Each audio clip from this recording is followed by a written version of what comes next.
Hi friends, good evening. Tea పెట్టడానికి అయితే కిచెన్లోకి వచ్చాను. బయట వర్షాలు ఎంతున్నా కానీ ఉక్క మాత్రం తగ్గట్లేదండి. చెమటలు అయితే కారిపోతున్నాయి. చాయ్ పెట్టేసి ఇక్కడికి వచ్చి అయితే ఇల్లు అయితే ఊడుస్తున్నానండి. మా చిన్నోడు చూడండి అస్సలు వదలట్లేదు. ఇవాళ ఏమైందో ఏమో.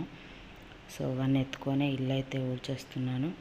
నెక్స్ట్ వచ్చేసి వాడు చూడండి షార్ప్ చేస్తున్నాడండి పెన్సిల్. చాలా పెద్దోడు అయిపోయాడండి. అన్నీ పెద్ద పెద్ద పనులు చేస్తూ ఉంటాడు. సో అవైతే వాడు జమ చేస్తున్నాడండి డబ్బులు. చూడొచ్చు మీరు. ఇప్పుడైతే వాళ్ళ అక్క ఏదంటే, డాడీ ఏదంటే, మమ్మీ ఏదంటే చూపిస్తున్నాడు మంచిగా. సో తర్వాత బట్టలు అయితే తీసేసాను.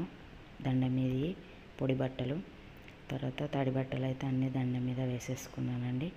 పొడి బట్టల్ని మడత పెట్టాలి కదండి, అవైతే మడత పెట్టి కవర్లో పెట్టేసుకున్నాను. Please do subscribe, like, share and comment. Bye bye.